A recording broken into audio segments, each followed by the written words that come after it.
comprendre la force par laquelle ce miracle de Purim a eu lieu, il est vrai, comme je vous l'ai dit, qu'il y avait un couple extraordinaire qui s'appelle Mordechai et Esther, qui par leur intermédiaire, cette lumière puissante qui est venue, qui a détruit tous ceux, les ennemis du peuple d'Israël, qui ont voulu les exterminer, donc Haman, ses enfants et tous ceux qui voulaient leur faire du mal. Oui, mais il y a aussi dans les mots qu'a dit Esther, un secret qui nous concerne à nous tous, et que si on le mettait en application, on pourrait voir également des miracles, parce que dont on a vraiment, vraiment besoin actuellement pour qu'ils puissent sauver le peuple d'Israël. Surtout, je pense à tous nos frères juifs d'Ukraine, qui sont vraiment dans une très, très grande détresse et souffrance. Que Dieu les aide à sortir de cette détresse, de cette souffrance, et que si c'est décidé au ciel, qu'ils ne doivent plus rester là-bas, alors qu'ils viennent ici en Eretz Israël trouver leur bonheur. Amen. Maintenant, comment on peut faire pour les aider? On va l'apprendre des paroles de Esther à Malka. La reine Esther dit à Mordechai, l'Erkenos et Kol HaYehudim, va rassembler les Juifs. De quoi il s'agit? Elle lui explique comment elle va leur annoncer, il doit leur annoncer qu'ils doivent jeûner 3 jours et prier. Il n'a qu'à prendre des intermédiaires, les envoyer. Que veut dire ces termes? L'Erkenos et Kol HaYehudim. Rassemble les Yehudim, les Juifs, les Béné Israël. Que veut dire cette parole? Rassemble-les. Sachez qu'il est dit, nos Chazan, nos sages nous enseignent, à l'époque de David Amelech, où les gens sont pratiquants, font la Torah, font les mitzvot, mais malheureusement ne sont pas unis, quand ils sortent à la guerre, ils gagnent, mais il y a des pertes. À l'époque de Achav, qui est un idolâtre, il n'y a pas de perte dans les guerres. Pourquoi? Parce qu'ils sont unis. C'est-à-dire que l'union fait la force, c'est connu, mais ça vient de nos sages. Qu'est-ce qui empêche qu'il y ait cette union? Et là, je vais parler de 2 problèmes qui concernent chaque individu sur la terre. Et il faut prendre conscience de la gravité de ces problèmes dont je vais parler tout de suite, qui détruisent la personne et empêchent l'union avec les autres. Il s'agit de 2 problèmes, la colère et l'orgueil. Je vais commencer par la colère. Bien sûr, les paroles de nos sages sont nombreux. Celui qui s'énerve, toutes les formes d'enfer dominent sur lui. Mais je voudrais surtout vous dire les paroles du Zohar. Le Zohar est très très virulent et explique la différence qu'il y a entre toutes les fautes et celle de la colère. Il dit les fautes, quelqu'un commet une faute, il a sali sa neshama, il est évident qu'il va devoir la nettoyer, il y a la teshuva, le repentir, qui lui permettent de nettoyer ce qu'il a fait, cette tâche, ce mal qu'il a fait à sa neshama. Dit le Zohar, oui, mais la colère c'est différent. C'est pas une tâche sur la neshama, c'est carrément la neshama qui est sainte, tout ce qu'on a pu accumuler dans la vie. Toutes les mitzvot, tout ce que la personne a fait, elle accumule de jour en jour. Sa neshama reçoit des lumières et va en s'amplifiant. Et dans la colère, cette neshama sort et à la place rentre une âme qui est totalement, qui vient du mal, qui est étrangère à lui, et peut totalement changer la personne. C'est-à-dire qu'avec la colère, la personne peut tout perdre, peut perdre tout ce qu'elle a pu accumuler pendant longtemps. Je voudrais vous dire au passage que j'ai eu l'occasion, croyez-moi, de connaître, puisque j'ai eu combien de, vous savez, les gens s'adressent pour des brachot, pour des problèmes, et j'ai eu l'occasion de voir de mes yeux une personne qui dans le fond avait la crainte de Dieu, qui dans le fond avait beaucoup de côtés positifs, croyez-moi, mais cette personne elle-même s'adressait à moi à chaque fois qu'elle avait une crise de colère. Et je peux vous dire une chose, que je le sais sans pouvoir donner aucun détail, que cette personne a détruit sa vie. Jusqu'à aujourd'hui, cette personne est seule, et elle aurait pu être depuis longtemps mariée avec des enfants, mais malheureusement, les crises de colère ont fait qu'à chaque fois, elle a perdu toute cette accumulation de biens et l'a emmené malheureusement à la situation dans laquelle elle se trouve aujourd'hui. Et c'était un des problèmes. Il y en a un autre dessus dont on va parler, mais il y a ce problème-là. Il faut savoir que ça est la base de la destruction. C'est pas sans raison que le Ramban, vous savez que pas le Rambam, le Ramban qui a vécu, Rav Moshe ben Nachman, qui a vécu en Espagne, et le Ramban était proche du roi d'Espagne de cette époque, c'est bien avant l'Inquisition, hein. Je parle d'il y a 800-900 ans en arrière, et il était très intelligent, et à maintes reprises, il a rencontré les archevêques les plus haut placés de la chrétienté en Espagne de cette époque, et ils avaient des échanges de dialogue en présence du roi. Et est arrivée une situation où il les a complètement mis par terre, on pourrait dire. Tous les arguments qu'ils avaient, il les a détruits d'une manière tellement évidente que eux étaient fous de rage et ils avaient une seule chose en tête, c'est d'assassiner le Ramban.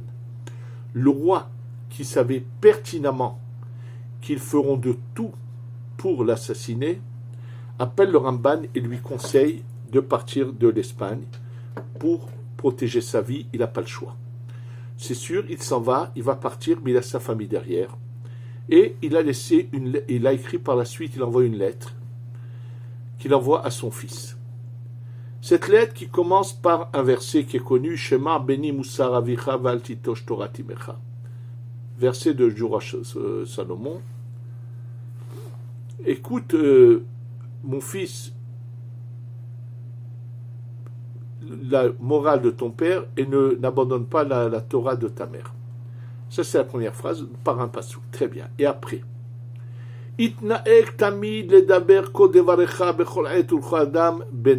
habitue-toi à parler, à le dire toutes tes paroles, à tout individu, à tout moment, dans le calme.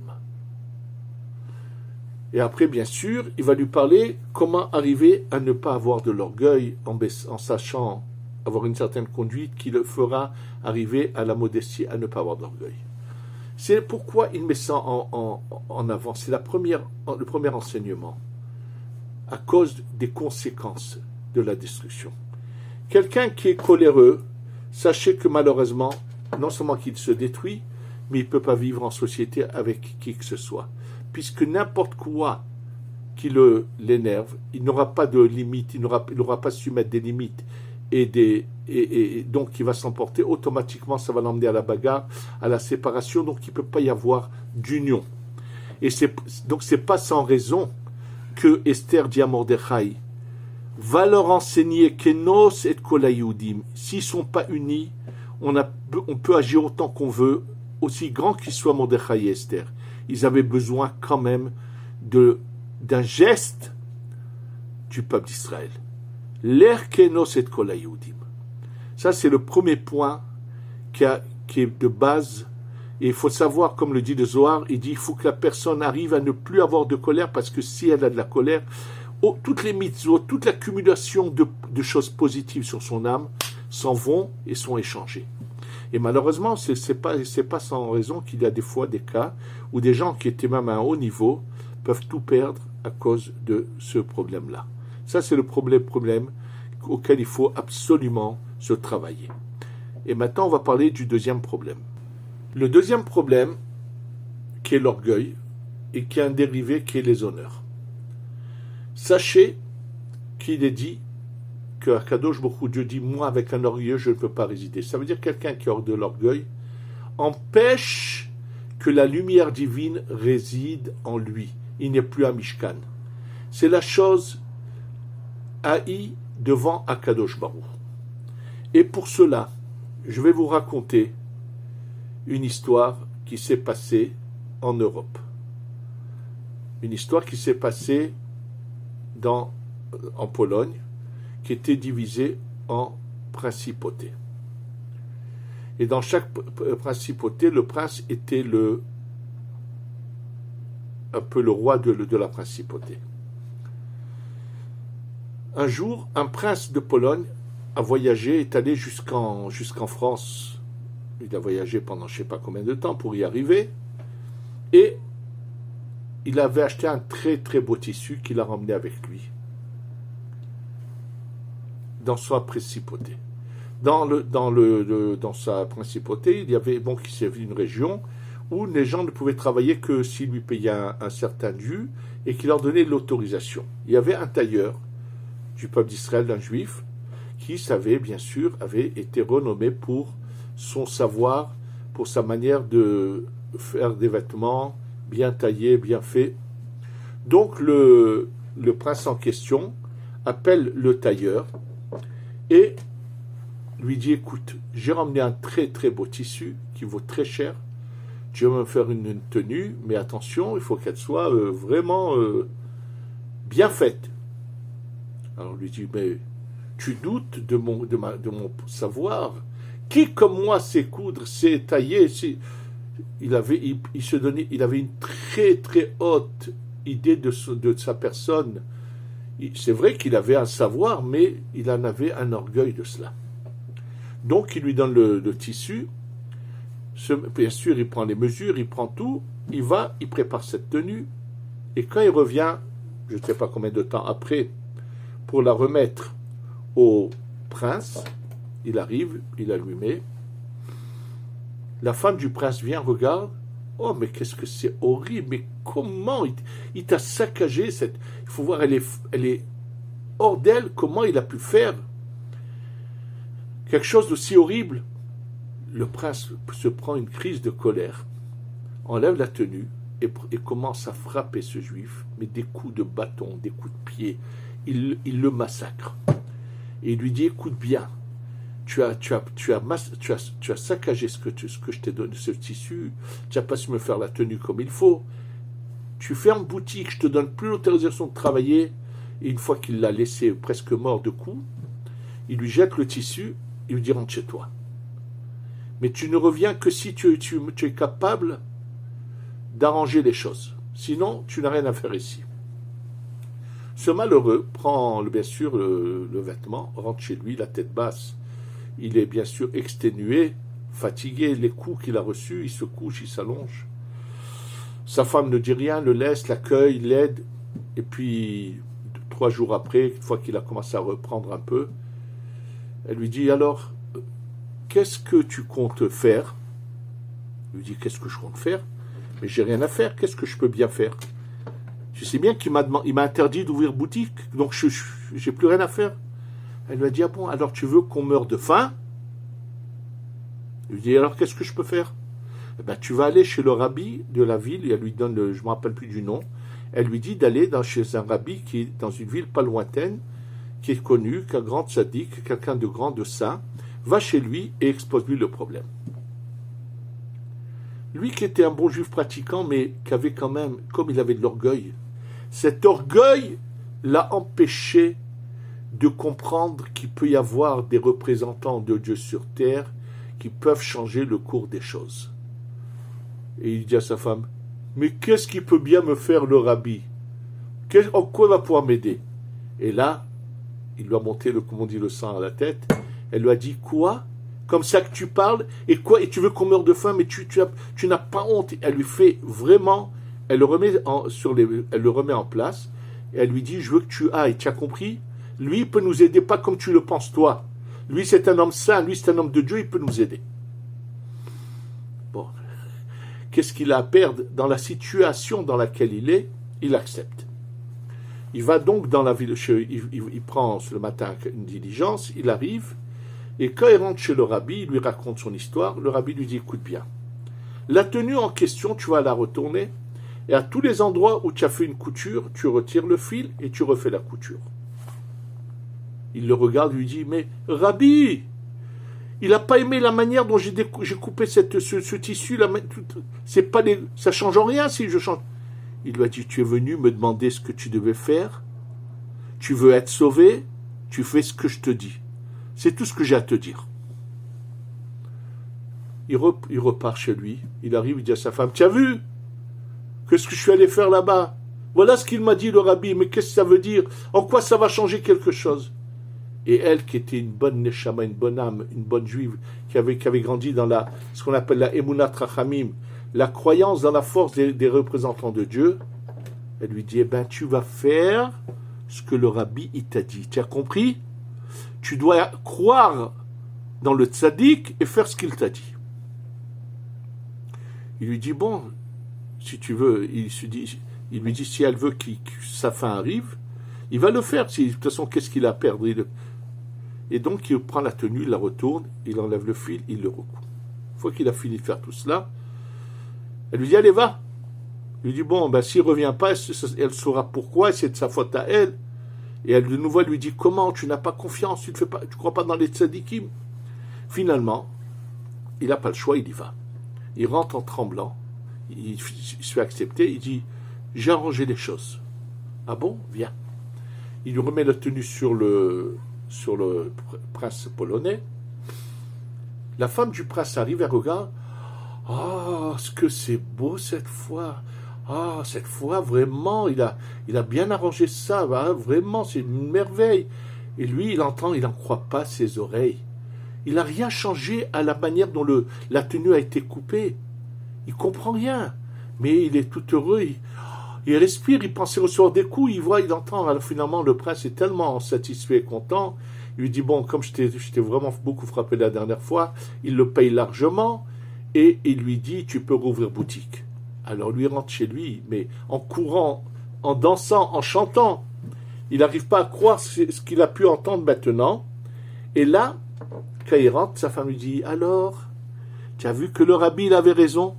Il lui dit, bien sûr, je sais maintenant, je regrette de ne pas avoir eu cette emunat ramim, cette confiance dans les ramim. Et tu sais ce que je vais faire? Je vais tout de suite chez ce rabbi lui donner, pas seulement le maaser, plus que le maaser, pour le remercier de nous avoir sauvés. Donc il se dépêche, il arrive, rentre. Quand il rentre chez le rabbi, il lui dit, rabbi, je te demande pardon de ne pas avoir eu confiance en toi. Mais vraiment, tes paroles m'ont sauvé, voilà. Il raconte ce qui s'est passé. Et il donne l'argent. Mais il dit, s'il te plaît, Rabbi, je te demande une chose. Tu peux m'expliquer comment tu as fait ce miracle?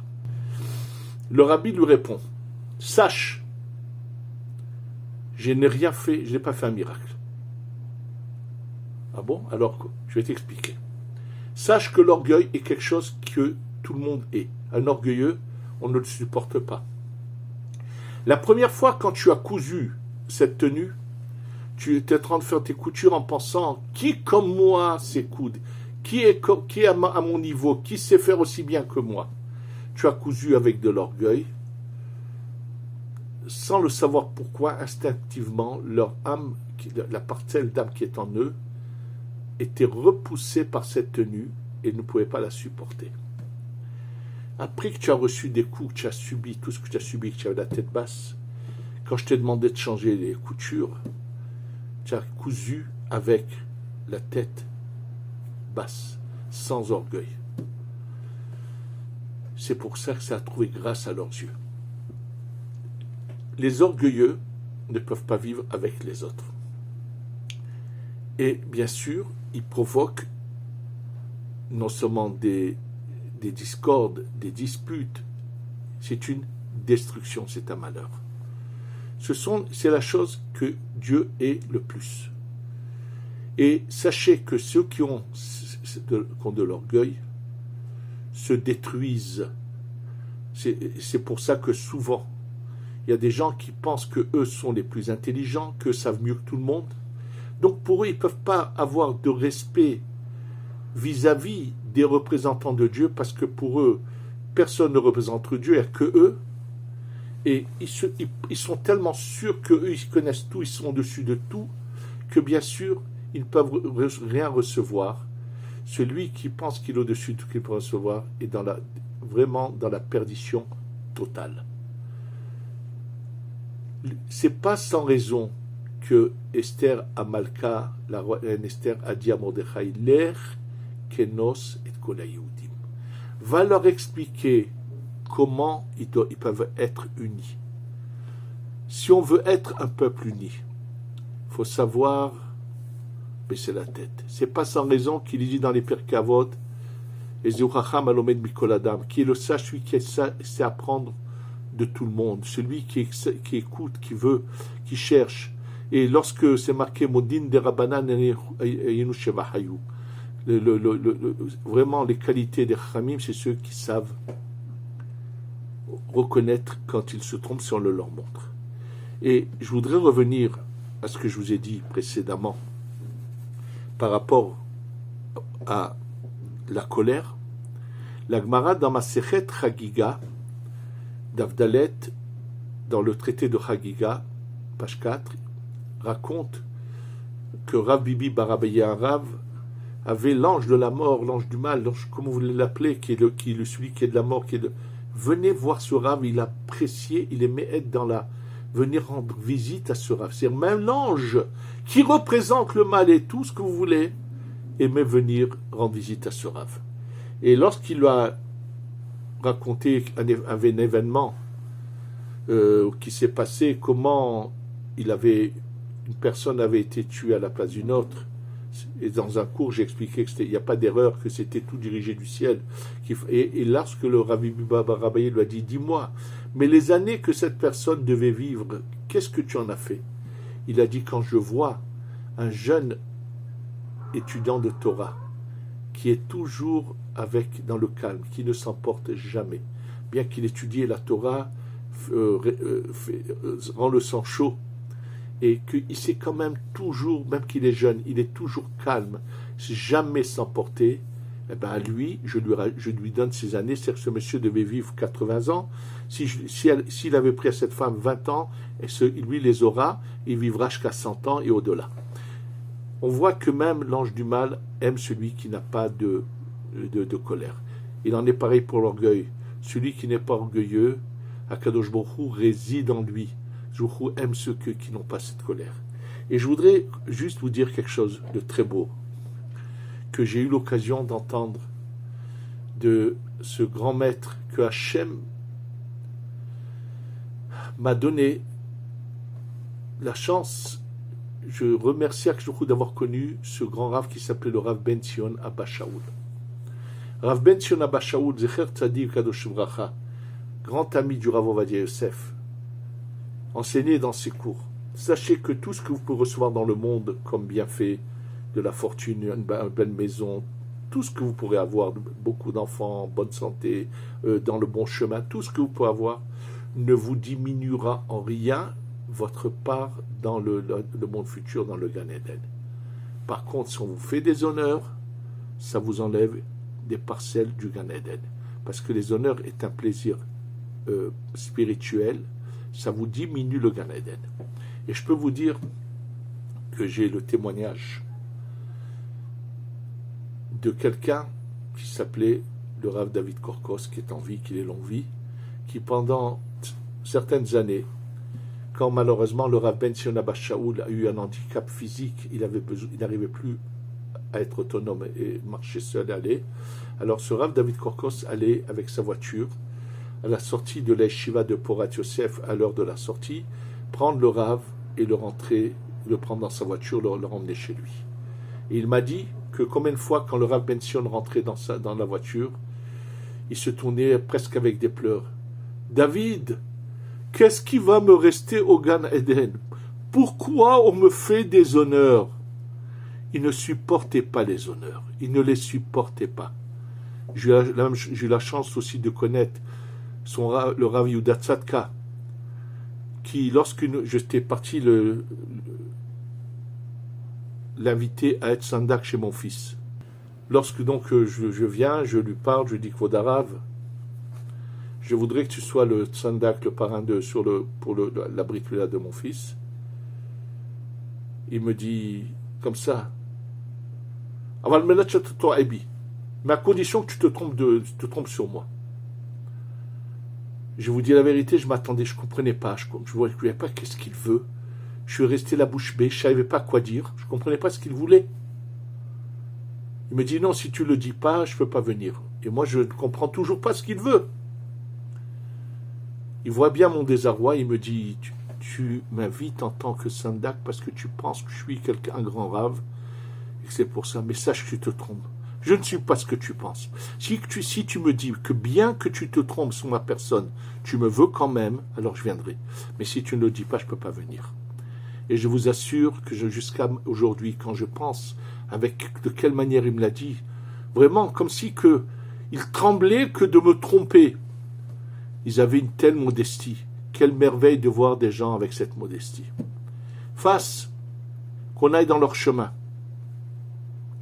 Qu'on sache nous protéger de ces ennemis qui sont la colère, l'orgueil, ne pas rechercher les honneurs. On sera donc tous unis et on aura la Géoula Shlema, Shetavo, Bimera, Beyamenu, Amen.